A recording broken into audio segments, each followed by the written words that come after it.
Hi అండి, welcome to Soni Subbu vlogs. ఇవైతే మైసూర్ బోండాలు అండి. చాలా పఫీగా వచ్చాయి. నేను చెప్పే టిప్స్తోని ఇంకా ట్రిక్స్తోని చేస్తే మీకు కూడా పర్ఫెక్ట్గా ఎలా అయితే మైసూర్ బోండా వస్తుందండి.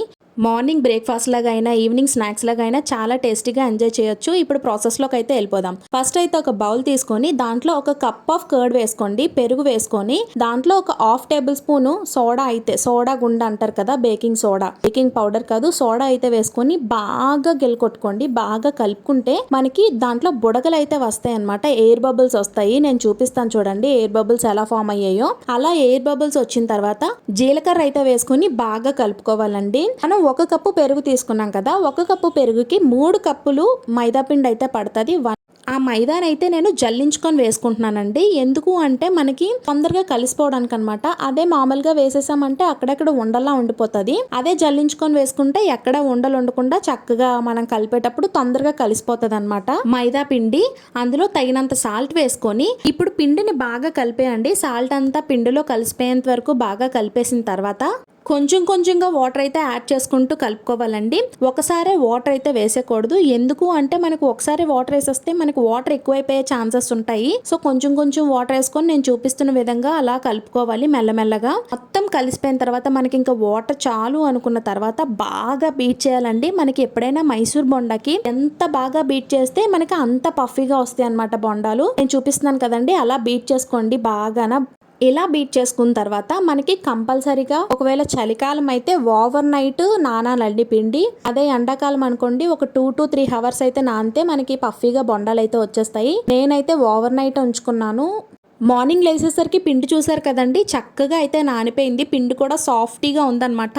అదే నైట్ చూసినట్టయితే పిండి కొంచెం బరకగా కనిపిస్తుంది. ఇప్పుడు సాఫ్ట్ అయిందనమాట పిండి. సో ఇలాగ నేను చూపిస్తున్న విధంగా బొండాలు వేసుకుంటే మనకి పర్ఫెక్ట్ షేప్ లో వచ్చేస్తాయి. ఈ లోపు మనం ఆయిల్ అయితే హీట్ చేసుకుందాం. ఈ లోపు ఇప్పుడు కూడా మనం బాగా బీట్ చేసుకోవాలి. మార్నింగ్ కూడా మనం బొండాలు వేసే ముందు కూడా బాగా ఎంత బీట్ చేస్తే అంత చక్కగా వస్తాయి అనమాట బొండాలు. చూసారు కదండి, ఆయిల్ అయితే మరిగిపోయింది. బొండాలకి ఈ షేప్ ఆ షేప్ అని కాదు, బాగా వచ్చిన అయితే పర్ఫెక్ట్ షేప్ లో వేస్తారు. అదే నార్మల్ గా వేసుకున్నా కూడా రౌండ్ గా వచ్చేస్తుందండి. మనం పర్ఫెక్ట్ గా అన్ని టిప్స్ ఫాలో అయితే ఎలా వేసుకున్నా రౌండ్ షేప్ లో అయితే వచ్చేస్తుంది బొండా. చూసారు కదా ఎలా పొంగుతుందో, భలే పొంగుతున్నాయి అనమాట బొండాలు అయితే. మైసూర్ బొండా పెనం నిండా వేసిన తర్వాత నేను చూపించిన విధంగా ఇలా తిప్పండి బొండానైతే. అప్పుడే కంప్లీట్గా 2 సైడ్లు బొండా అయితే వేగుతుంది. లేదంటే ఒక సైడ్ వైట్ కలర్లో వచ్చేస్తుంది. లోపల బొండా అయితే ఉడికిపోతుంది, బట్ బయట అయితే వేగినట్టు కనిపించదు అనమాట. ఇలా మిగిలిన పిండిని కూడా బొండాలు వేసేసుకొని ఇప్పుడు పల్లీ చట్నీ అయితే రెడీ చేసుకుందామండి. ఈ లోపు వీడియో చూస్తున్న వాళ్ళందరూ లైక్ చేసి కామెంట్ చేసి వెళ్ళండి. ఇప్పుడు పల్లీ చట్నీకి అయితే ఒక ప్యాన్ పెట్టుకుందాము.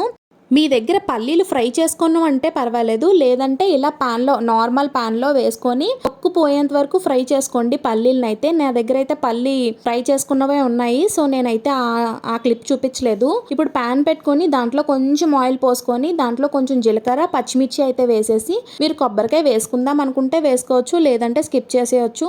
ఈ ప్లేస్ లో పచ్చిశనగపప్పు కూడా వేసుకొని ఇలా సిమ్ లోనే ఫ్రై చేసుకోండి. మనకు అప్పుడు పల్లీ చట్నీ మంచి టేస్ట్ అయితే వస్తుంది. ఇలా ఈ ఫ్రై అయిన తర్వాత చల్లారి పెట్టుకున్న తర్వాత ఒక మిక్సీ జార్ తీసుకొని ఇలాగా మనం ఫ్రై చేసుకున్నవన్నీ అందులో వేసేసి వేపిన శనగపప్పు ఇంకా పల్లీలు అవి కూడా వేసేసి తగినంత సాల్ట్ ఇంకా కొంచెం ఒక అంగుళం అల్లం ముక్క, వెల్లుల్లిపాయ అయితే వేసేసి తగినన్ని వాటర్ వేసుకొని స్లోగా మిక్సీ చేసుకోవాలండి. మెత్తగా ఫైన్ పేస్ట్ లా చేసుకోవాలి, ఎక్కడా బరకుండకుండా.